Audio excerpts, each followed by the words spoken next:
Sandy, after that first quarter, you guys struggled on both offensive and defensive ends. What can you take from this to get you on Friday where you want to be?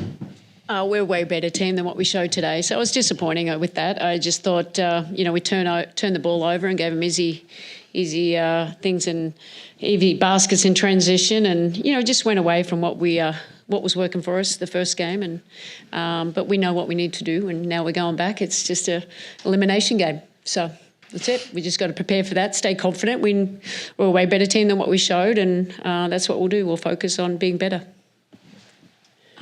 Sandy, there was quite a disparity when it came to the points in transition. I believe the Mercury had 20 to you guys had 2. I guess just why was it so hard for you all to be able to match that and get out in transition? Yeah, look, I think our turnovers led to those easy baskets in transition. So that's something, we've spoken about, where we just have to have a little bit more discipline there. And, we're taking the ball out of the basket a fair bit. So that kind of slowed us in our phase to get down there. And, we just have to be better. We know we're a better team, so it's disappointing to play like that in front of our home fans, but we're still alive, so we're going to go out there and win a game in Phoenix. Sabrina, the next game could be the last of the season for this group. I guess, what do you feel like this group has to do to make sure that it isn't?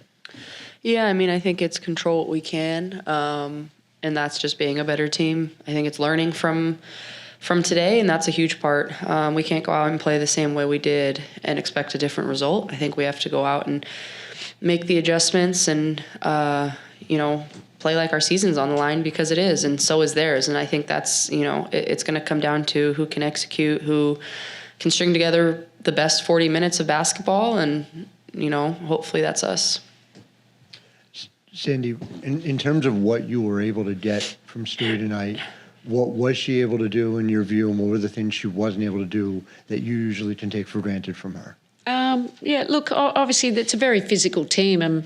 We got to the foul line 25s, but maybe we could get there a little bit more. I think they were really physical and rerouting us there. And, Stewie's tough. She did what she could there, but hopefully, we know she's going to be a little bit better. But, I suppose the physicality, that was hard for her. She's trying to get in there and the screening, but I think we all know Stewie's a champion and she's going to respond in the right way, and it gives her a few more days to get it was good not to overplay her today. That helped. And Jonquel, for you have had no shortage of series where your teams have been able to bounce back. What for you is your message to the team, and what are you looking to do personally to put yourself in the right frame of mind for Friday? The message is that, we won game 1, and we've shown and proven that we can win on their home court. And so now that's just all it comes down to, is our season is on the line just as much as theirs. And we have to go into a hostile environment and be able to come out and play Liberty basketball, and I don't think we did that tonight. JJ back here. Hi.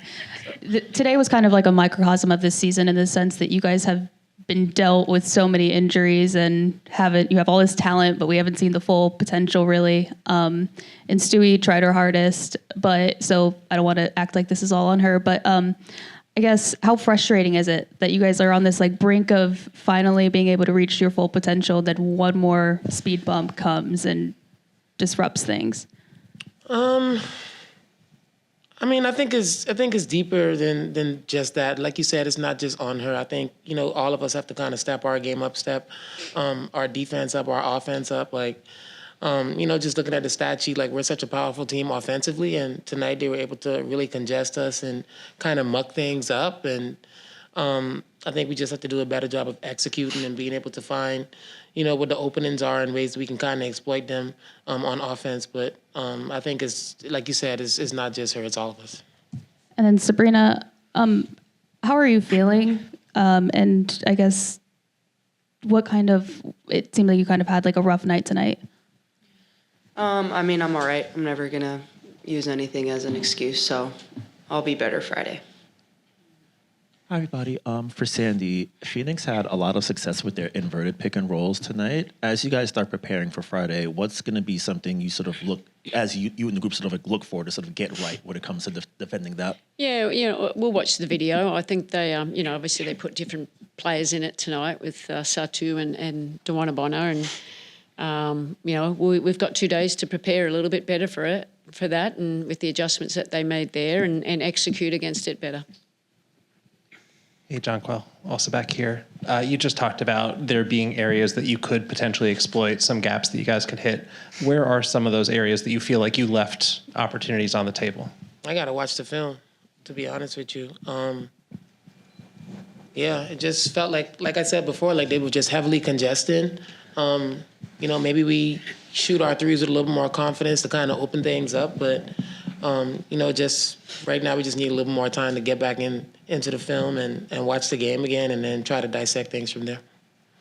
Hey, Sabrina, over here at the corner. You talked before, I mentioned that it could be the last game here at Barclays Center if you don't get business done on Friday. Just wonder if it ever crossed your mind or that it could be a long time considering that the league could go into a lockout. Just wondering if that's crossed your mind at all.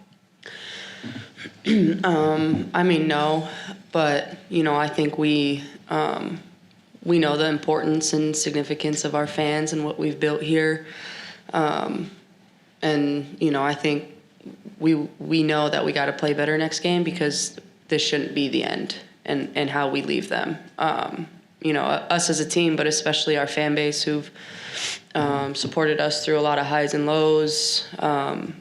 They deserve to have more games played here, and we do as well. And so, we got to go out and fight for our lives, fight for our season, and wanting to come back. But we can't thank them enough for what they've done for us, not just this year, but year in and year out. That continue to grow. Every night's like it feels like it's a sellout. They cheer us on. They stay to the end, and some nights are not our nights, but we know that we can always rely on them. Hey, El, sorry it didn't go your way tonight. My question will be for Coach. What kind of went right in the first quarter that you can take into Game 3, and what made it so hard to keep what went right and keep that momentum alive over the final 3 periods? Yeah, look, I thought both of these players were really good in the pick and roll action. JJ obviously spacing out and shooting the threes real quick. I thought Sabrina got downhill into the paint, got really high percentage shots, and then they just went to another level, and we didn't. We found it really hard to score in a multiple of ways. Their physicality, their congestion, everything. We just got to stay quick with our processes and not forget, when we're at our best, what it looks like. Thanks. Obviously, you guys are a resilient group, either Sabrina or JJ. What's the vibe right now among your teammates and just around the locker room? The vibe is the season isn't over. The vibe is that we got Game 1, like I said before, and now we have the opportunity to be able to go and play another game and to win another game. And so, like you said, we've been in this situations before. We have the experience, and we know what it's going to take, but there's definitely no panic. We're good. Thanks, everyone.